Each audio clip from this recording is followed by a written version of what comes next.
성경 안 읽고 뭐하니 마가복음을 시작하겠습니다. 자, 넘겨보시면 마가복음이 언제 기록됐는지 사실 이제부터는 다 추정이에요.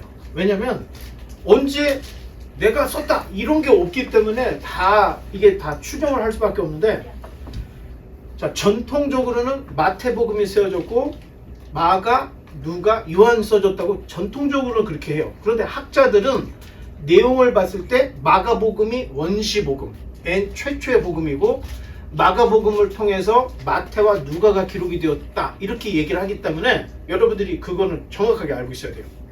우리의 전통은 마태, 마가, 누가, 요한입니다. 그런데 이성적으로 합리적인 거는 마가복음이 먼저 기록됐어요. 자, 그러니까 전통과 우리의 견해들을 다 생각해 봤을 때 마가복음은 마태복음이 쓰여진 그때 비슷한 시기에 쓰여졌을 거다, 뭐 이렇게 생각하면 틀리지 않습니다. 자, 마가복음의 특징은 짧아요. 그렇죠? 그리고 예수님의 공생의 사역에 대한 묘사가 아주 상세합니다. 그리고 이적에 대한 기사를 아주 생생하게 표현하고 있어요. 그래서 특히 예수님의 그 순환 기사를 다른 어떤 기사보다 더 집중적으로, 중점적으로 기록을 한 이런 흔적들이 기록이 되어 있습니다. 자, 마가복음의 대상은 주로 로마인들이었어요. 로마 시대에 이방인이다 할 때는 뭐 로마인들 이렇게 생각하면 되겠죠. 역사적인 예수보다는 현재적인 복음 선포에 관심이 많았어요. 그러다 보니까 역사적 예수라고 한다면 예수님이 어디서 태어났는가? 예수님의 족보가 무엇인가? 예수님이 살아나온 환경이 무엇인가? 이게 역사적 예수예요. 그런데 이거보다는 현재적인 지금 예수 그리스도는 하나님의 아들 메시아다, 이거를 선포하기 위해 썼기 때문에 족보 얘기, 탄생 기사 다 빼버려요. 마가복음. 그리고 바로 시작하는 게 곧바로 복음 선포로 들어가 버립니다. 그러니까 아주 간결하죠. 그리고 목표가 이렇게 기록이 된 거예요. 자, 주제는 섬기러 오신 예수님. 문체가 짧은 만큼 간결하고 직설적이에요. 그리고 감정적 묘사가 아주 사실적으로 기록이 되어 있습니다. 자, 마가복음 곳곳에 똑같이 마태복음처럼 아람어가 쓰여요. 뭐 에바다, 달리다굼, 고르반 뭐 이런 이야기들. 그 다음에 주로 베드로에게 들은 것을 토대로 기록한 것으로 생각할 수 있어요. 자, 마가는 예수님의 12 제자입니까? 아닙니까? 아니죠. 하지만 마가는 베드로의 헬라어 통역이었다, 이런 기록이 있기 때문에 분명히 베드로가 어디 가서나 증거했던 예수님에 대한 이야기를 듣고 적어서 베드로에게 확인받고 이 책을 완성한 게 아닌가. 그래서 사도성은 떨어지지만 베드로 때문에 이게 이제 힘을 받아가지고 우리의 정경으로 들어온 겁니다. 자, 넘겨보면, 자, 이 16장밖에 되지 않는 이 마가복음은 철저하게 사도행전 10장에 기록되어 있는 베드로의 설교의 구조를 그대로 따르고 있다는 거예요. 자, 사도행전 10장의 가이사랴에 누가 살고 있었죠? 백부장? 고시, 고넬료 집에 가서 베드로가 초대를 받아서 가요. 그리고 거기서 복음을 전하는데 그 복음의 내용하고 거의 준한 그 프레임으로 마가복음을 썼다는 거예요. 자, 그러면 한번 읽어봐야 되겠죠? 뭐 우리가 다 읽어볼 필요는 없지만 사도행전 10장만 읽으면 마치 이 사도행전 10장이 마가복음 16장의 어떤 모티브고 출발이다, 이렇게 생각하면 돼요. 자, 한번 읽어보겠습니다. 시작. 만유의 주 되신 예수 그리스도로 말미암아 화평의 복음을 전하사 이스라엘 자손들에게 보내신 말씀, 곧 요한이 그 세례를 반포한 후에 갈릴리에서 시작하여 온 유대에 두루 전파된 그것을 너희도 알거니와, 하나님이 나사렛 예수에게 성령과 능력을 기름 붓듯 하셨음에 그가 두루 다니시며 선한 일을 행하시고 마귀에 눌린 모든 사람을 고치셨으니 이는 하나님이 함께 하셨음이라. 우리는 유대인의 땅과 예루살렘에서 그가 행하신 모든 일의 증인이라. 그들이 나무에 달아 죽였으나 하나님이 사흘 만에 다시 살리사 나타내시되 모든 백성에게 하신 것이 아니요 오직 미리 택하신 증인 곧 죽은 자 가운데에서 부활하신 후 그를 모시고 음식을 먹은 우리에게 하신 것이라. 우리에게 명하사 백성에게 전도하되 하나님이 살아있는 자와 죽은 자의 재판장으로 정하신 자가 곧 이 사람인 것을 증언하게 하셨고 그에 대하여 모든 선지자도 증언하되 그를 믿는 사람들이 다 그의 이름을 힘입어 죄 사함을 받는 바 하였느니라. 아니 베드로가 고넬료의 집에 가서 이런 설교를 했는데 이런 설교에 준하게 쓴 것이 마가복음이라는 거예요. 자 넘겨보면 자 마가복음은 마가가 쓴 게 확실합니다. 그런데 마가라는 사람의 이름을 좀 우리가 알아야 돼요. 마가의 유대식 이름이 요한입니다. 요한. 그러면 로마식 이름이 마가였던 거예요. 그 마가는 로마식 이름. 이 마가의 진짜 유대식 이름은 요한이에요. 그래서 성경에서는 마가라고도 하고 마가 요한이라고도 또는 요한이라고도 부른다는 거예요. 자 여기 있죠? 마가 요한, 마가 요한 한 사람을 이렇게 불러.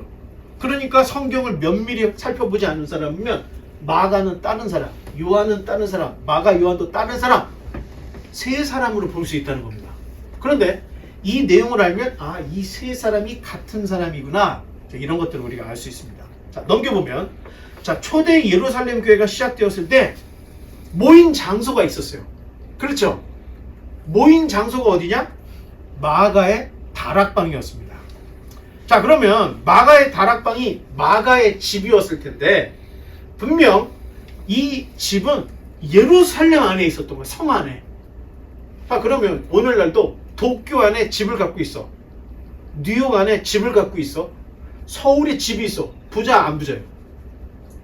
아니 전세 렌트 받는 사람 말고 집주인 오너다 할 때는 일단은 부자입니다. 도시 안에서 집을 갖고 있다는 건.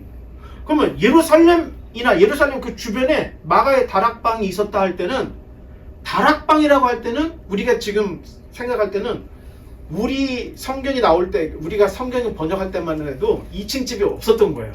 그러니까 2층 집을 다락방이라고 이야기를 했는데 유대 사람들은 2층 집들이 많이 있었어요. 자 그러면 뭐 그렇게 따졌을 때 2층이 있는데 사람들이 많이 모일 수 있는 큰 2층이라는 거예요. 그러면 집이 작은 집이 계세요? 큰 집이 계세요? 초대 교회의 모임 장소가 마가의 다락방이었다는 거예요. 그럼 집이 엄청나게 컸다는 거예요. 또 한 가지 마가의 외삼촌이 등장합니다. 성경에. 그게 바로 바나바예요.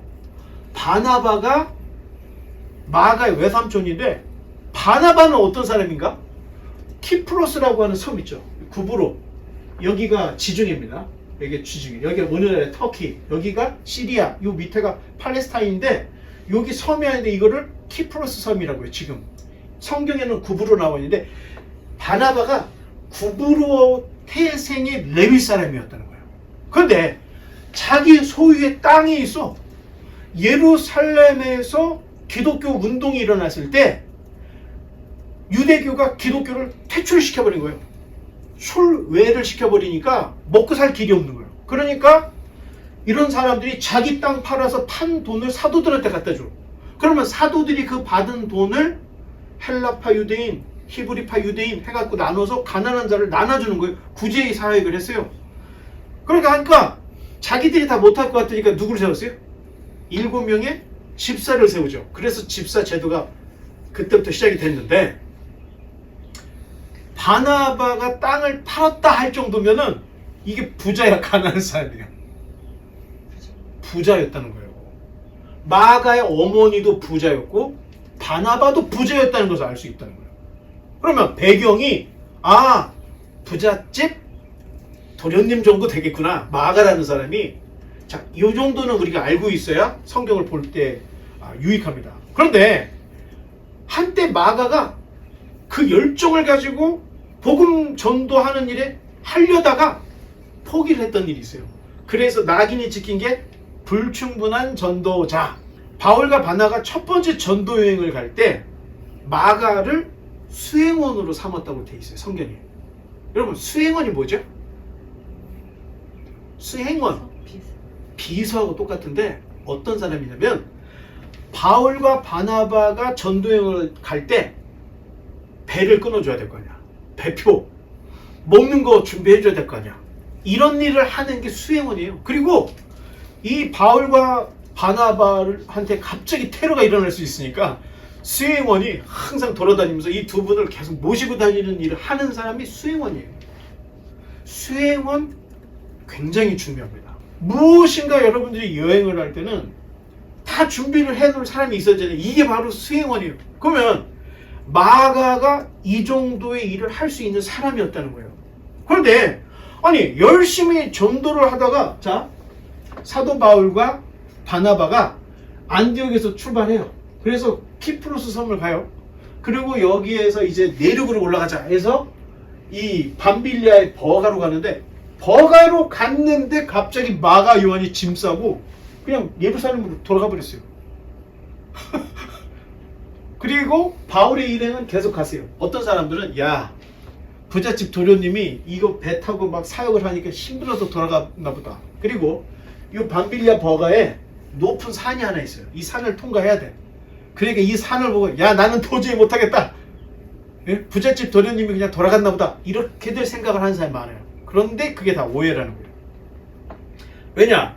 사도 바울이 이야기하는 이 마가 요한이라는 사람은 할례당이었다고 골로새서 4장에 얘기해요. 할례당은 할례를 행해야 구원의 조건이 충족된다. 이런 사람이었던 거예요. 그런데 사도 바울이 이 키프로스 섬, 이 구브로에 가서 전도를 하고 세례를 주는 거야. 할례도 안 해주고. 그러니까 지금 할례당이었던 마가 요한이 너무 불편했던 거야. 그래서 여기에서 이쪽으로 건너가서 갈 때 요때를 엄청 참았던 거야. 왜? 아니 하나님의 백성이 되려면은 예? 율법을 지켜서 할례를 받고 그리고 세례를 받아야 되는데 사도 바울이 이방인들에게 그냥 세례를 주니까 지금 마가 요한이 너무 심기가 불편한 거예요. 그래서 참다 안 돼가지고 배 타고 내리자마자 그냥 예루살렘으로 돌아갔다. 우리가 여기까지 생각을 할 수 있습니다. 이거는 추측이지만 합리적인 성경적 근거 하에서 이야기하는 거예요. 할례당은 구원의 조건으로서 할례를 받아야 하나님의 백성이 될 수 있다. 이렇게 믿고 있었던 사람들입니다. 자, 그런데 이 문제로 인해서 사도 바울이 1차 전도 여행을 딱 끝나고 와서 예루살렘에 총회가 일어나요. 자, 이 총회가 왜 일어나냐? 자, 사도 바울이 안디옥으로 갔는데 예루살렘에서 보내지 않은 어떤 사람들이 올라와서 야, 구원받으려면 예수 믿어도 소용없어. 할례를 먼저 받아. 그러니까 여기서 싸움이 난 건데 바울과 바나바가 아규가 논쟁의 끝이 안 나는 거예요. 그러니까 안디옥 교회에서 이 사람을 보내줘요. 야, 니네가 가서 예루살렘에 가서 이 문제 좀 해결하고 와. 그래서 바울과 바나바, 디도, 그 다음에 몇몇 사람들이 우르르 내려갑니다. 그래서 제1회 예루살렘 총회가 벌어져요.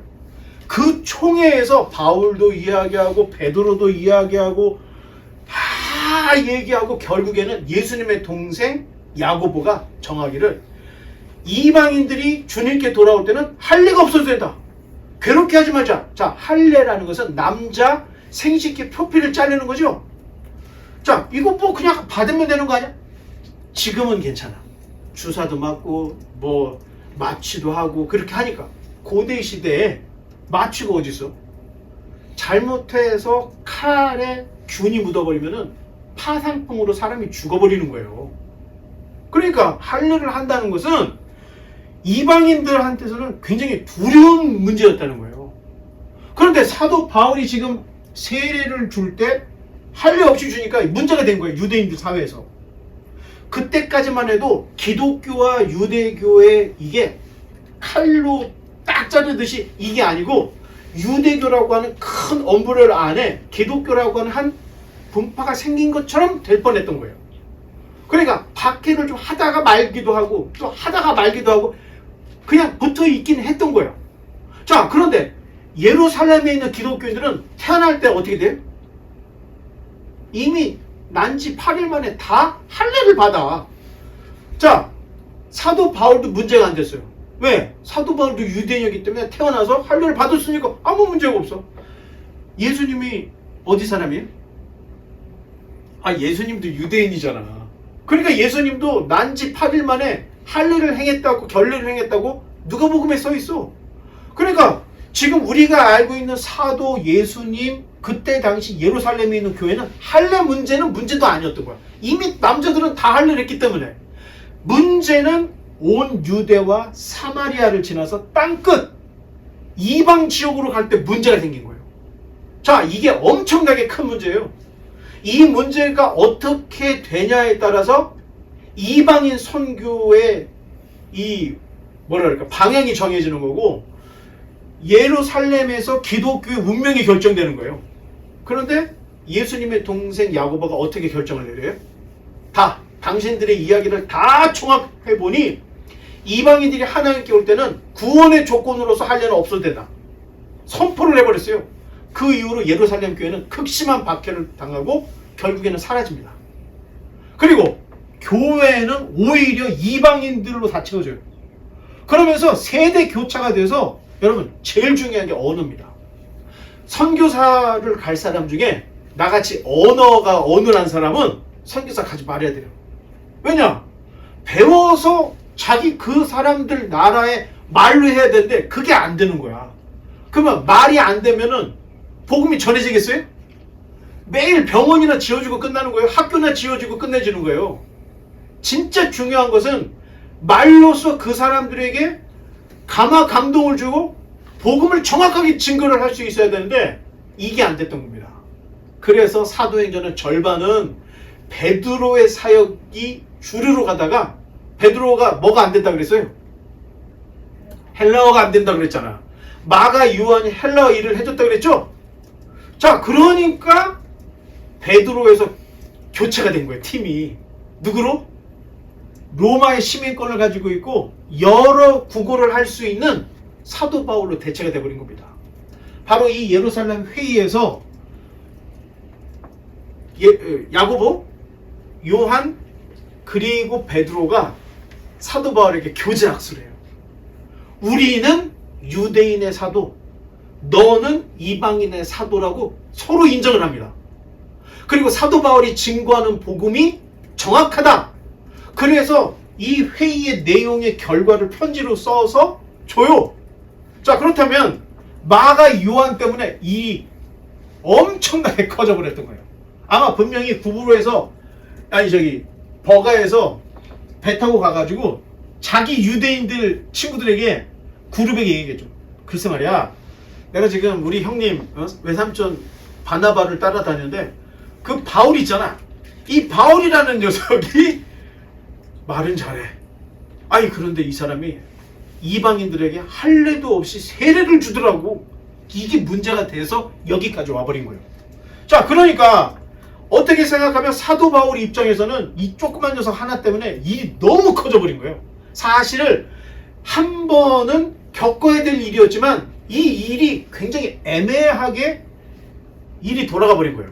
자, 그러니까 이 일이 다 해결이 됐을 때 사도들에게 편지를 써준 거예요. 이방인, 이쪽 안디옥하고 갈라디아 쪽에 있는 교회들이 지금 혼란스러우니까 편지를 써줘야 돼. 예루살렘 총회에서 이런 결과가 있었다고 하는 편지를 써서 주고, 이때 유다라는 친구, 그 다음에 실라라는 친구가 함께 합류해서 바울과 바나바 손에 편지를 줘서 보내요. 그래서 교회들은 다 읽어줘.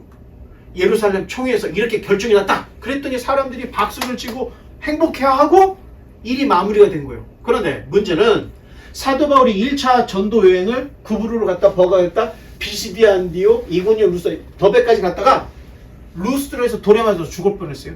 근데 다시 벌떡 일어나서 더베에 갔다가 다시 돌아와서 여기까지 돌아와.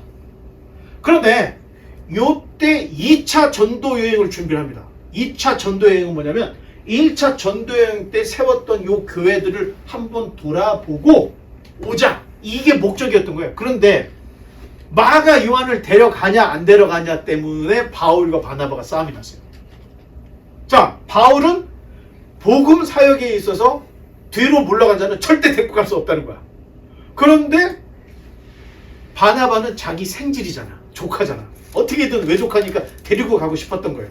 그러다가 결국에는 바울과 바나바가 야, 그럴 거면 내가 실라를 데리고 가고 바나바 네가 마가 요한 데리고 가. 이렇게 찢어지게 돼요. 그래서 한 팀이 사실은 두 팀으로 이제 찢어지게 되죠. 자, 그리고 났는데 문제는 나중에 봤더니 어떤 면에서는 사도 바울의 그 불같은 성격도 이해하지만 한 사람의 미래를 봤을 때는 바나바의 선택이 훨씬 옳았다는 거예요. 바나바의 선택. 마가복음을 누가 썼다 그랬어요? 지금 이 문제를 일으켰던 마가 요한이 마가복음을 썼다니까. 교회에서 없어서는 안 될 인물로 성장을 하더라는 거예요. 자, 지금은 여러분들이 뭐 시험 준비해, 뭐 낙제했어, 뭐가 안 돼, 뭐 괜찮아. 지금 안 된 건 영원히 안 되는 게 아니니까. 하지만 지금의 모습이 앞으로 10년, 20년의 너희의 모습이 아니라는 거예요. 사람은 분명히 바뀌고 사람은 더 발전할 수 있는 거예요. 어찌 보면 사도 바울이 나중에 그걸 알게 된 거예요. 언제 알게 되냐? 골로새서를 쓰면서 야, 그거 마가 요한 손할례당이야. 할례당이었던 거야. 이 얘기를 했고 사도 바울이 맨 마지막에 썼던 편지가 디모데 후서예요. 디모데 후서를 쓰고 목이 잘리는 참수형을 당해죠. 그런데 그때 마지막 디모데 후서 4장에 뭐라고 썼냐면 디모데야, 네가 올 때 마가 요한 좀 될 거야. 마가 요한이 나한테 유익해. 이런 얘기를 써요. 이걸 좀 풀어서 쓰면은 디모데야, 네가 마가를 찾을 수 있다면 나에게 좀 데려왔으면 좋겠다. 내가 전에는 그 사람을 아주 우습게 봤는데 시간이 가면 갈수록 보면 볼수록 마가라고 하는 이 사람은 정말로 훌륭한 사람이었어. 지조도 있는 사람이었어. 지금 내가 생각해 보니까 이 마가가 지금 내 옆에 있어야 될 것 같아. 그러니 꼭 데리고 와. 이 얘기를 썼던 거예요. 그럼 왜 그랬을까? 사도 바울은 이제 자기가 죽는다는 걸 알고 있었어요. 로마의 마메틴 감옥은 살아나오는 사람이 없어. 다 죽어. 그런데 아무리 누군가가 기독교인들이 구명운동을 해도 빠져나올 수가 없는 거야. 그러니까 순교를 준비하면서 과연 내가 죽으면 이 장차 복음을 누가 이끌어 나갈 것인가 생각을 해본 거야. 그때 디모데는 애가 너무 미약해. 연약해. 매일 배도 아프고 매일 울기나 하고 얘는 좀 어려울 것 같아. 디도를 봤더니 디도는 애가 자기 일에 너무 바빠. 그러면 누구를 줄 거지? 누가 복음을 써? 누가? 아니 누구 하다가 보니까 분명히 마가 요한이 필요하구나. 아마 사도 바울이 죽기 전에 마가 요한을 불렀던 이유는 이 복음 사역의 다음 주자는 너니까 네가 이 사역을 해야 된다. 이 얘기를 해주고 싶어서 마가 요한을 부른 게 아닌가. 자, 결과적으로 보면 사도 바울도 이 사건에 대해서 다 용서를 했고 결국에는 마가도 나름대로 성장을 굉장히 많이 했던 거예요. 베드로와 함께 사역을 하고 또 마가복음도 쓰고. 자, 이런 걸 볼 때 여러분 지금 눈에 보이는 모습이 그 사람의 전체가 아니다. 그렇게 생각하고 실수를 해도 기회를 주고 잘못을 해도 기회를 주고. 이게 교회입니다. 한 번 잘못했으니 넌 영원히 끝이야. 이거는 있을 수가 없다는 얘기입니다. 자, 다음 넘겨보면 마가복음 총 몇 장이죠? 16장. 16장 다 읽어봤나 보네. 자, 넘겨보면 자, 마가복음의 흐름은 딱 두 가지예요. 쫙 가다가 8장 27절에서 30절 예수님이 제자들과 야, 나는 누구라 하더냐? 이걸 기준으로 그 전까지는 예수님이 몸으로 다 때워. 여기 가고 저기 가고 다 하면서 말은 안 해. 나 바로 메시아야. 내가 너희들이 기다리는 선지야. 이런 얘기 한마디도 안 해. 그냥 가서 네가 아프냐? 얼마나 아프냐? 일어나라 해도 고쳐주고 귀신 너를 괴롭히냐? 귀신아 물러가라. 뭐 거기다 내가 뭐 메시아나 너희들이 기다리는 뭐 이런 얘기 한마디도 안 해. 그냥 쫙 행동으로 보여주시는 모습을 하다가 마가복음 8장 27, 30절에 가서 나를 누구라 하더냐? 라고 물어봐. 그때 베드로가 주는 그리스도시요 살아계신 하나님의 아들입니다. 뭐 이런 얘기. 이후부터 마지막 16장까지는 이제 말씀으로서 내가 메시아라는 것을 가르치면서 말하면서 비유를 하면서 이렇게 딱 구성이 되어 있다는 거예요. 자, 또 넘겨보면, 자, 이게 세례 요한의 세례, 예수님의 세례인데, 예수님이 세례 요한에게 세례를 받았던 이 장면이 굉장히 중요합니다. 뭐가 그렇게 중요하냐? 여러분, 우리가 트리니티 할 때는 삼위일체죠. 자, 삼위일체일 때 하나님이 몇 분이죠? 한 분! 하지만 성부도 하나님, 성자도 하나님, 성령도 하나님, 삼위일체예요. 자, 우리가 지금 그 이단 사설 중에 뭐가 있냐면은, 예수님이 원래는 귀신인데, 예? 사람처럼 보였다. 가현설. 그리고 예수님이 원래는 하나님이 세 분이야. 한 분이야. 그래서 어떨 때는 옷을 촥 갈아입고 하나님, 어떨 때는 옷을 딱 갈아입고 성자 쫙 갈아입고, 이게 양태론. 자, 그런데 넘겨봐요. 세례를 받을 때 하늘에서 뭐가 있었죠? 이는 내 사랑하는 아들이라고 하는 성부 하나님이 계셔. 그 다음에 땅에는 지금 누가 계셔? 성자 예수님이 계셔. 그리고 성령님이 하늘에서 비둘기 모양으로, 형상으로 예수님에게 임재해. 삼위 하나님이 만약에 양태론처럼 쫙 하나님 옷을 딱 갈아입고 예수님 옷을 딱 입고 성령인데 어떻게 한 군데 다 같이 다 올 수가 있겠어요? 안 되죠. 삼위이기 때문에 한 장소 한 시간 여기에 하나님도 성령님도 예수님도 있다는 거예요. 양태론이 다 깨져버린 거죠. 이 지금 장면 하나로. 자, 이런 것들을 볼 수 있기 때문에 세례 장면 같은 경우나 이런 묘사들은 우리가 잘 봐야 됩니다. 자, 넘겨보면 또 넘기겠습니다. 자, 예수님께서 제자를 너무 많이 갔네? 뒤로 하나. 자, 예수님께서 제자를 선택하실 때는 저요 이런 사람을 뽑았습니까? 자기가 원하는 자를 뽑았다는 거야. 구원도 하나님이 원하는 자를 준다는 겁니다. 자, 여기 이런 거는 확실히 알고 있어야 돼요. 그 다음에 자기와 함께 있게 하셨어요. 예수님의 제자라고 할 때는 예수님은 저기 계시고 나는 아파트에 있고 이게 아니라는 거예요.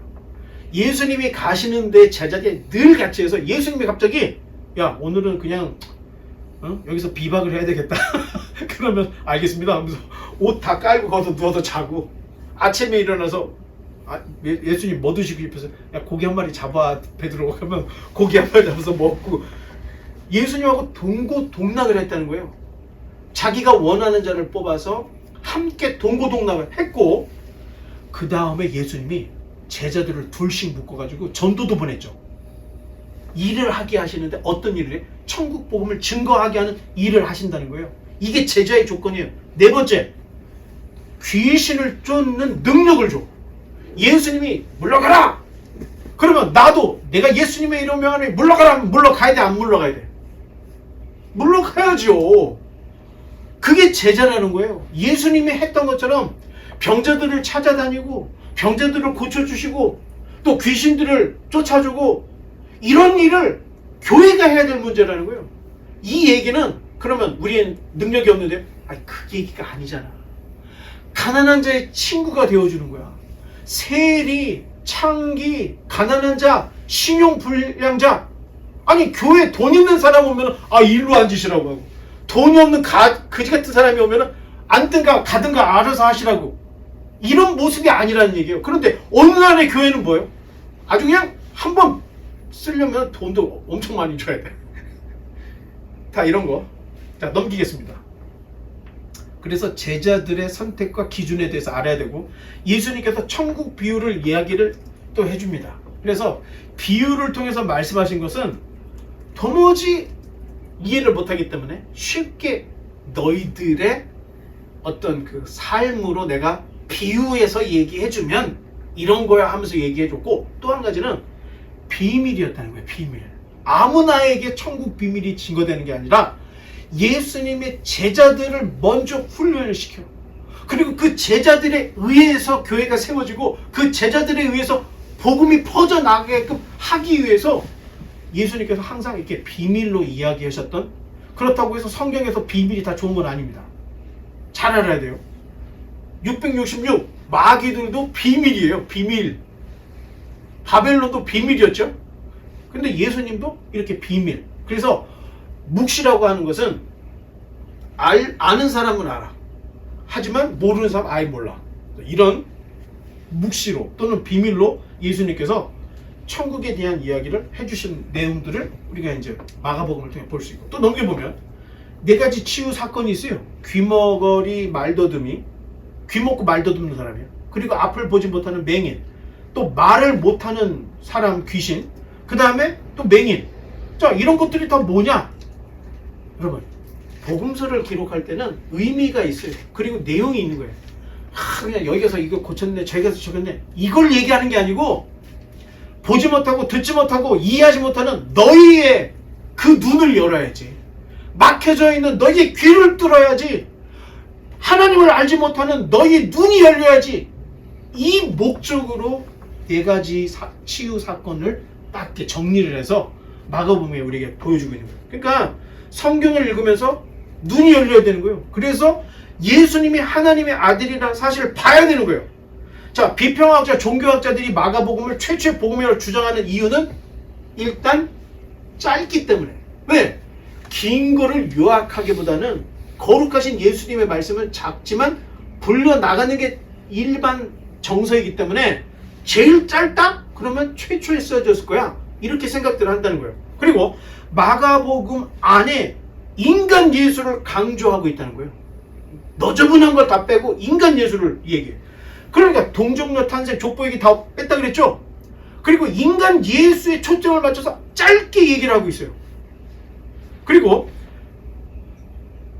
마가복음은 사람으로 오셨지만 하나님이신 예수님을 증거해요. 그래서 귀신을 쫓는 이야기, 병을 고치는 이야기, 이런 것들을 기록을 하고 있는데, 여러분, 종교학자들은 이야기하기를 예수는 하나님의 아들이 아니었다는 거예요. 그런데 성령의 충만함을 받아가지고 큰일을 했다. 종교학자들의 목표가 여기 있는 거야. 그러니까 마가복음이 너무 좋은 거야, 이 사람들은. 그래서 최초의 복음은 마가복음이었고, 마가복음에는 예수님의 신성보다는 인성이 강조되어 있는 인간 예수를 봐야 된다 하면서 이렇게 나가는 게 도울 김요곡입니다. 구분을 할 수 있어요. 하지만 마가복음서를 읽어보면 그 어떤 복음서보다도 고치고 치유하고 쫓아내는 일들이 엄청나게 많이 기록이 되어 있다는 거예요. 이 땅에 사람으로 오셨어. 하지만 그분이 하나님이기 때문에 능력을 쓰시고 사람을 고치시고 치유하시고 고치더라. 아니, 이런 걸 봐야지. 에? 여기서 자꾸 예수는 사람이었는데 하나님 됐다. 자꾸 이런 식으로 왜곡하면 안 된다. 자, 넘겨보면 마가복음 10장에는 이 마가복음 목표가 분명해요. 부자 청년이 나오죠. 근데 이 부자 청년의 그 어떤 삶을 보면 우리가 따라갈 만한 일들이 되게 많아. 되게 잘해. 뭐 금식도 하고 유대 율법도 열심히 지키고 다 좋아. 아니, 그랬더니 예수님이 그 청년한테, 야, 너한테 부족한 게 있어. 네 있는 재산 다 포기하고 다 나눠주고 나를 쫓아. 그런데 지난 시간에 봤던 마태는 자기의 부귀영화를 다 뒤로 하고 예수님을 쫓았잖아. 근데 이 부자 청년은 버리고 예수님을 쫓았어요? 못 쫓았어요? 못 쫓았지. 예수님을 보고 창녀들도 회개하고 돌아왔어. 예수님을 보고 정말 부자 중에 부자였던 세리도 돌아오더라는 거예요. 그런데 돈 많은 이 청년은 그걸 포기 못하고 예수님을 쫓아가지 못하더라는 거예요. 지금 마가복음에서 마가가 우리에게 주는 메시지는 이 부자 청년을 통해서 네가 잡고 있는 걸 버리지 않으면 너는 결코 하나님 나라를 볼 수 없다는 걸 얘기해 준다는 거예요. 그러니 이 부자 청년 이야기를 통해서 아직도 내려놓지 못하는 너희들 모습을 한번 돌아봐라. 이런 내용으로 10장에 기록이 되어 있는 거예요. 또 넘겨보면 성전에 가서 예수님이 막 뒤집고 막 넘겨보면 그렇지. 막 뒤집고 막 부시는 얘기가 나오죠. 성전 안에서 장사하는 사람들 이야기가 나와요. 그럼 볼 때 예수님도 화를 내네? 아니죠. 사실 성전 안에서 숨겨져 있는 내막이 있었어요. 자, 예루살렘까지 가려면 최소 한 달이에요. 걸어서 마차를 타고 낙타를 타든 배를 타든 최소 한 달인데 자기 집에서 기르던 양 한 마리를 데리고 왔을 때 그 양이 어떻게 되겠어요? 더러워지지. 그러면 성전에 딱 들어가려고 그러면 제사장이 딱 보더니 잠깐 너무 더러워. 이걸로는 예배를 드릴 수가 없으니까 못 드려. 그러면 이 사람이 어떻게 해요? 그럼 나는 어떻게 하죠? 저쪽에 가면 제가 해결해 주는 사람이 있으니까 가봐. 그러면 그 양 끌고 가는 거야. 그럼 가면은 여기서 아이고 얼마나 걸리세요? 한 3달 걸렸습니다. 그러니 이렇게 됐지. 얘를 주시오. 그러면서 헐값에 사. 그리고 제사장한테 인증받은 검열받은 양이 있어. 그러면서 이거를 4배 5배 폭리를 취하고 팔아.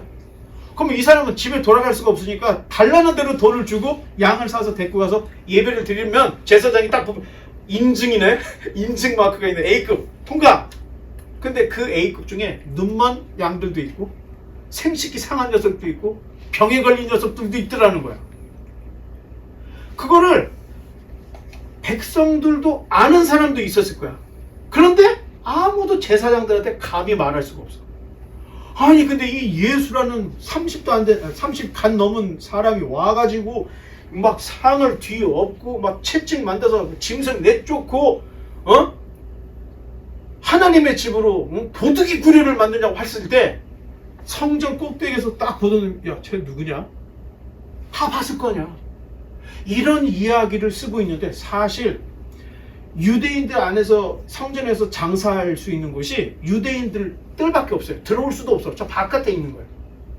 유대인들은 들어올 수 있지만 이방인들은 들어올 수가 없어.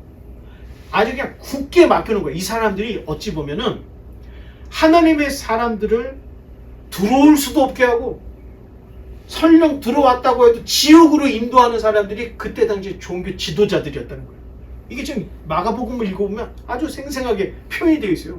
자, 그러면서 결국에는 예수님께서 내 집은 만민이 기도하는 집이 될 것이다. 그러기 위해서 내가 죽어서 이 일을 이루어야 되겠다 하는 이런 모습들을 보여준대요. 자, 넘겨보면 자, 우리가 볼 때 성전에 이방인들이 과연 못 들어갔을까? 못 들어갔습니다. 왜냐? 이방인들 백부장이나 뭐 군대들이 막 들어갈 수 있을 것 같지만 아예 이런 비문이 하나 발견이 된 게 있어요. 근데 이 비문 1871년에 발견됐는데 이 비문이 뭐 32인치, 22인치 정도 되는 그리스어하고 헬라어하고 라틴어로 이렇게 기록이 되는데 자 여기 뭐라고 써있냐면 이방인이라도 이 안에 들어갔을 때 심판을 받을 수 있다고 하는 경고 문구가 있는 거야. 여기는 유대인들의 성전이기 때문에 이방인들이 함부로 들어가면 죽을 수 있고 로마는 이에 대해서 아무 말 할 수 없다 하는 비문이 발견된 거야. 그러니까 예루살렘도 그때 당시에 권력이 엄청나게 있었던 거예요. 로마인들도 함부로 들어갔다가는 죽을 수 있다. 자, 한 번 더 넘겨볼까요? 자, 이게 바로 이방인의 뜰이에요. 여기까지는 들어갈 수 있는데 이스라엘 뜰까지는 아무도 못 들어가고 이 성전 안은 이방인 아무도 못 들어가. 근데 여기를 들어왔다가는 아까 그 빈문에 의해서 유대인들이 돌로 쳐 죽여도 아무리 로마 사람들도 보호해 줄 수 없다고 하는 경고문이 있더라는 거예요. 그러니까 성경에 나와 있는 이야기들이 다 소설이 아닙니다. 실제 있었던 일이고 그때 지금으로부터 2000년 전에 이야기들이 다 기록이 되어 있는 거예요. 한 번 더 눌러볼까요? 자, 한번 읽어보겠습니다. 시작. 내가 곧 그들을 나의 성산으로 인도하여 기도하는 내 집에서 그들을 기쁘게 할 것이며 그들의 번제와 희생을 나의 제단에서 기꺼이 받게 되리니 이는 내 집은 만민이 기도하는 집이라 일컬음이 될 것임이니라. 이 지금 이사야가 썼던 56장을 예수님께서 딱 생각을 하셨을 거야.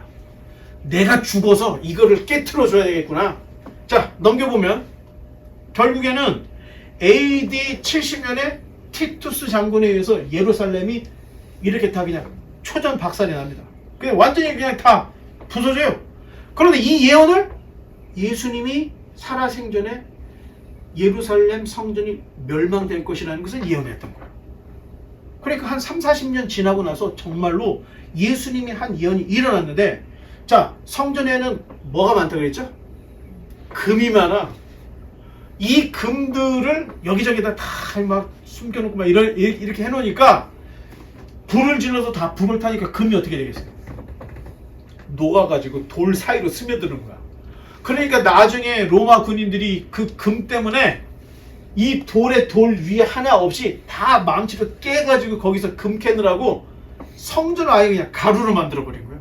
근데 예수님의 예언이 그대로 다 뭐 이루어졌던 이런 이야기가 있고, 또 하나 더 버튼 눌러보면 이게 그때 당시 AD 70년에 티투스 장군이 예루살렘을 멸망시키고 그 다음에 마사다 요새에 있던 사람들 다 죽고 유대인 포로들을 끌려가는 부조가 이 개선, 로마의 개선문에 이 그림이 지금 로마 군대가 유대인들을 잡아서 끌고 가는 그림들이 다 박혀져 있어요. 이걸 만들게 한 거야. 그리고 그 포로들을 통해서 우리 콜레세움 있죠? 콜레세움. 이걸 만들 때 노동력을 여기다 써서 콜로세움도 짓고 수많은 건물도 짓는데 유대인 노예들을, 포로 노예들을 잡아다가 이렇게 써먹었던, 이게 다 지금 살아있는 역사들, 이야기들이 기록이 있습니다. 자, 넘기면, 자, 이제 이 마가복음 15장에 가면 예수님이 죽는 장면이 나와요. 근데 예수님이 딱 죽을 때 성전의 휘장이 위에서 아래로 두 갈래로 찢어졌더라 하는 이야기를 하고 있어요. 자, 그럴 때 우리가 생각할 때 그러면 성전에 휘장이 몇 개가 있을까요? 원래 성소에는 두 개가 있었죠. 처음 들어갈 때 문이고, 들어가서 성소로 들어갈 때, 성소에서 지성 들어갈 때 두 개, 성전도 커튼이 두 개가 있는 거예요. 근데 중요한 것은 안쪽에 있는 걸 얘기하는데, 자, 유대인 역사가 요세푸스에 따르면 이 휘장의 높이가 25m예요. 넓이가 8m, 두께가 10cm, 두께가, 천의 두께가. 말 4마리가 양쪽을 잡고 말 탁탁 치면은 찢어지잖아. 말 4마리가 양 사방으로 해도 찢어지지 않을 정도에. 그리고 이 휘장을 옮기려면 제사장 300명이 동원이 됐대. 얼마나 무거운지. 그런데 얘가 예수님이 십자가에 달려 딱 죽을 때 쪽 찢어졌다는 거야. 이건 찢어질 수가 없는 거예요, 물리적으로는. 그런데 복음서 증인들은 이게 찢어졌다고 얘기해. 자, 사도 바울은 뭐예요? 예수 그리스도의 죽음이 들어갈 수 없는 성소의 문을 여는 거하고 똑같아. 그러면서 뭐라고 얘기해? 성소의 휘장이 찢어진 것처럼 하나님이 이스라엘 백성을 홍해를 찢어서 건너가게 했지 않냐느냐. 이런 얘기를 해. 이게 엄청난 대학자인 거야. 구약을 정통했던 사람이 신약에 와서 예수 그리스도의 제자가 되니까 그 풍부한 그 지식들이 기독교 복음으로서 더 재해석이 되는 거예요. 그러면서 뭐라고 해? 홍해를 지난 것은 세례다. 사도 바울이 이런 사람이에요.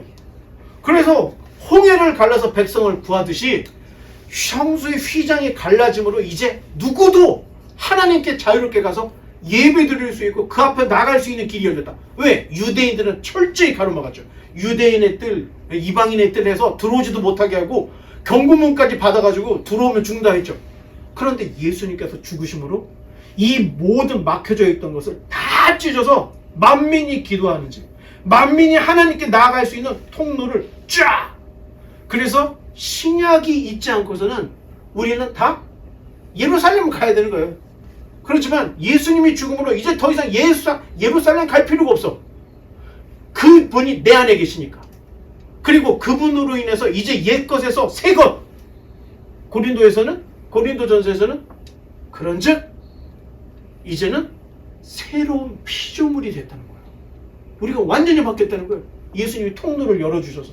자, 넘겨보면, 한번 읽어볼까요? 시작. 결코 찢길 수 없는 휘장이 예수님의 죽음과 함께 두 쪽으로 찢어졌다. 자, 넘기고. 자, 예수님이 죽었을 때 죄패가 나와요. 한 번 더 눌러볼까요? 복음서 4명이 조금씩 틀려요. 자, 마가복음 27장에서는 이는 유대인의 왕 예수라. 여러분들이 읽어야지. 마가복음 15장에서는 유대인의 왕이라. 누가복음 23장에서는 이는 유대인의 왕이라. 요한복음 19장에서는 나사렛 예수 유대인의 왕이라. 자, 문구들이 다 조금씩 틀리죠. 그런데 이 죄패의 의미는 예수님은 황제에 대한 모독죄, 황제에 대한 반역죄예요.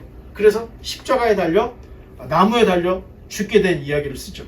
그런데 요한복음 19장에 갔더니 대제사장들이 가가지고 빌라도한테 야 이거 바꿔, 자칭 유대인의 왕이라고 바꿔. 그랬더니 빌라도가 아니다, 내가 쓸 것을 썼다, 나사렛 예수 유대인의 왕이다 해서 딱 잡았어요. 자, 이 4개의 문구들이 다 조금씩 차이가 있는 것은 보는 각도가 틀렸기 때문에 이렇게 썼다는 거였죠. 자, 이 맨 밑에까지 가서 예수님의 십자가를 본 사람이 누구죠? 다 도망갔어. 제자들이 다 도망갔어.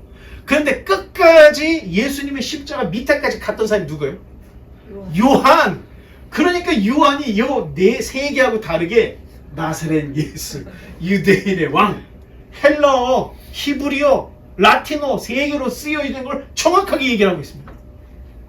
자, 그래서 성경은 마태, 마가, 누가, 요한 4권을 다 읽어야 볼 수가 있습니다. 자, 마지막 조금 이제 기운을 좀 내야 돼요. 자, 여러분들이 성경을 오디오로 듣지 않고 성경을 읽었다면 한 가지 의문이 생기게 돼 있어. 마가복음 16장 9절부터 마지막 20장까지는 괄호를 쳐놨어. 괄호를. 자, 저기 괄호 있죠? 괄호를 쳐놨어. 끝. 하나 더 넘겨볼까요? 자, 괄호를 쳐놨어. 자, 뒤로 한번 또 다시. 자, 이 괄호는 무엇이냐? 성경이 유력한 4세기에 있는 유력한 사본에는 이 내용이 없다는 거야. 자, 그렇다면 후대에 누군가가 이 내용을 썼다는 거예요. 그런데 이 내용을 한번 읽어봐야 돼. 자, 자, 이게 왜냐면 지금까지 마가복음의 내용하고 뉘앙스가 완전히 다르기 때문에 지금까지. 자, 한번 읽어보겠습니다. 시작.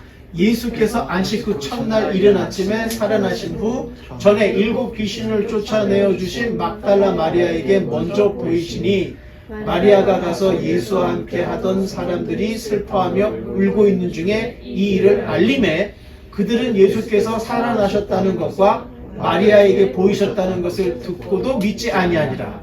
그 후에 그들 중 2 사람이 걸어서 시골로 갈 때에 예수께서 다른 모양으로 그들에게 나타나시니 2 사람이 가서 남은 제자들에게 알리수되 역시 믿지 아니하니라.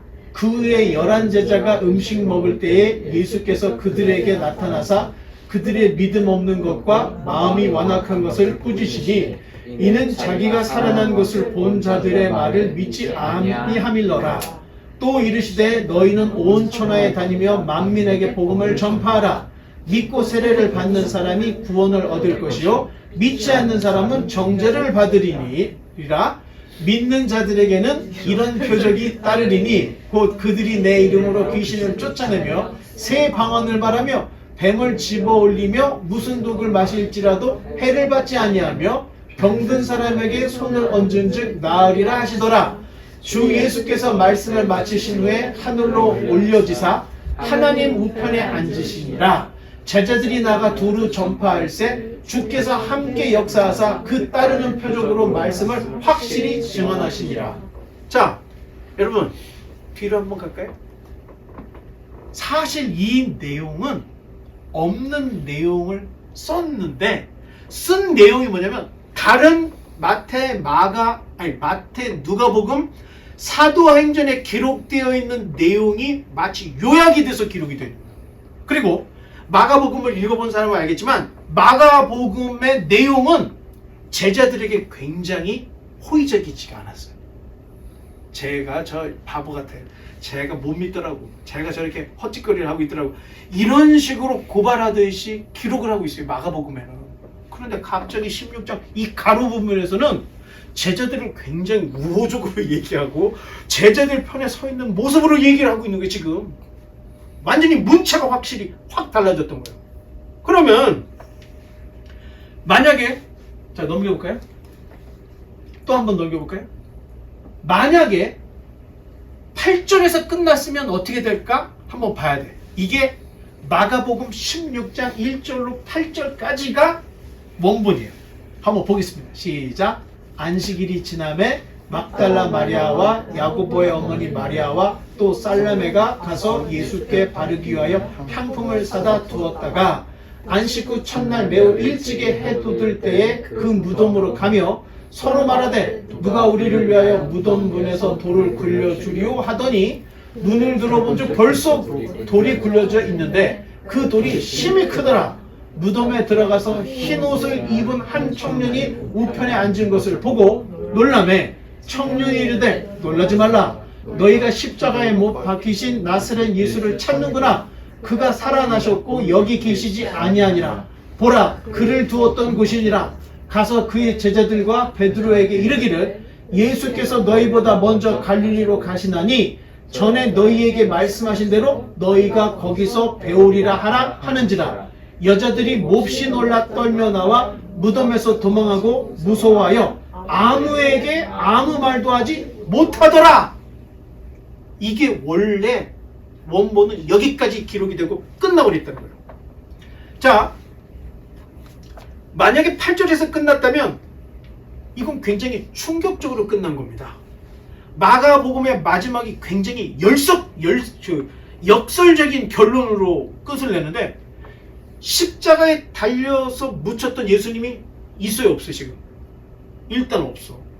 더욱이 당시에 주목받지 못했던 여인들만 예수님의 무덤으로 갔다는 얘기예요. 그리고 무덤에서 몹시 놀라며 무서워 도망쳤다고 되어 있죠. 자, 도망하고 무서워하고 아무에게도 말도 하지 못했다는 거예요. 여인들이 너무 무서워가지고 이 사실을 제자들에게 말을 하라고 했는데도 말하지 못하더라로 끝나고 있어요. 지금 여기가. 자, 그런데 무덤 속에서 흰 옷 입은 천사는 여러분 어떻게 생각해요? 빛나는 옷을 입어야지. 에? 조금 신비스럽게 그런 모습이 아니에요. 그냥 흰 옷을 입은 사람이 여기가 예수님이 누웠던 자리지. 하지만 제자들이 가서 이렇게 얘기하라. 자, 어떻게 생각해보면 이 지금 마가복음의 마지막은 굉장히 문학적인 충격을 주면서 딱 끝을 맺고 있다는 거예요. 만약 마가복음이 정말로 16장 8절에서 끝난다면 마가복음의 결론은 여인들이 충격을 받고 말을 못하는 미스테리로 끝나버려. 그러면서 그 이후의 일을 독자들에게 너희들이 판단해봐라. 이렇게 딱 끝을 내는 거예요. 여기에서 예수님이 부활하셨습니다. 너희가 무슨 독을 마셔도 해를 받 이렇게 다 없는 거야. 그 전까지는 나사렛 예수가 하다가 십자가에 달려 죽었어. 무덤에 갇혔어. 아무도 두려워서 못 가는데 여인들만 예수님 몸에 향을 발라야 된다고 갔는데 걱정이 뭐야? 거기 큰 돌이 있는데 이걸 누가 옮겨주지? 이러면서 갔다는 얘기예요. 갔더니 돌이 굴려지고 한 사람이 있고 이 얘기해서 이 여자들이 깜짝 놀라 마치 유령을 본 듯한 눈빛으로 이 두려움으로 깜짝 놀라서 4명이 다 도망갔다는 거야. 그리고 제자들이 가서 예수님이 살아났습니다! 말을 했는지 안 했는지 모르게 이 사람들이 아무에게 아무 말도 하지 못하더라. 이걸로 딱 끝을 내는 거예요. 그 이후에 지금까지 16장까지 너희들이 잘 읽어왔으면 나사렛 예수는 과연 하나님의 아들이냐 아니면 사람이냐 미친놈이냐 니네가 판단하라. 이런 이야기를 쓰고 있다는 거예요. 문학적으로 마테마가 누가 요한 중에 가장 뛰어난 게 어찌 보면 마가복음일 수가 있고 독자들에게 완전히 역설적으로 이래도 못 믿겠냐 하고 하는 말이 여기서 끝나는 거예요. 사실 두 칸 뒤로 돌아가 보면 하나 더. 이 안에 있는 내용들은 마태복음, 누가복음, 사도행전에 있었던 결과적인 일들이 종합이 돼서 우리에게 기록이 된 거예요. 그래서 여자들이 가서 저기 뭐 제자들에게 얘기했고 거기에서 예수님이 나타나서 세례를 받을 것이 자, 하나 더 넘겨보면은 무슨 독을 맞아도 해를 받지 않고 제자들이 두 눈 보는 앞에서 예수님이 승천하셨던 얘기는 사도행전에 나와 있는 얘기예요. 이게 종합이 돼서 나중에 누군가에 의해서 붙여졌다는 겁니다. 자, 붙여진 게 중요한 게 아니에요. 자, 붙여졌다 안 졌다를 떠나서 지금 마가가 이 안에서는 인간으로 오신 예수 그리스도, 그분이 과연 누구일까? 이거를 퀘스천으로 얘기하는데, 마가가 베드로를 통해서 들었던 그 예수님에 대한 이야기를 가감없이 그대로 전하고 판단은 독자의 몫으로 딱 던지고 있다는 거예요. 이게 마가복음이 제가 볼 때는 굉장히 잘 쓰여진 복음서고, 아마 여러분들이 제대로 마가복음을 읽으면 이 안에 예수님의 인성을 진짜 깨닫게 되고요. 예수님의 마음. 그러면서 예수님이 정말로 하나님의 아들이셨구나. 나를 위해서 죽었구나. 이 결론까지 가야 된다는 거예요. 자, 오늘 배웠죠. 예수님의 선지서적 직분. 성경과 성령이 하나님의 말씀을 깨닫게 해준다는 거예요. 제가 바라기는 삐뚤어지게 성경에 있지 않고 여러분들이 제대로 자세히 읽으면 마가복음을 통해서 인간으로 오신 예수님을 정확하게 알 수 있습니다. 나사렛 예수는 과연 누구인가? 결론! 예수님은 그리스도이시고 우리를 구원할 메시아다. 이게 바로 마가복음의 결론입니다. 바라기는 마가복음을 통해서 이제 마태, 마가 성경에서 인격적으로 예수님을 만나야 돼요. 신비한 체험 뭐 이런 것들을 다 떠나서 성경에서 예수님이 누구인지를 정확하게 알아야 우리의 신앙의 정체성이 영원히 흔들리지 않는다는 겁니다. 바라기는 우리 모두가 성경에서 예수님을 만나기를 주님의 이름으로 축원합니다. 기도하겠습니다.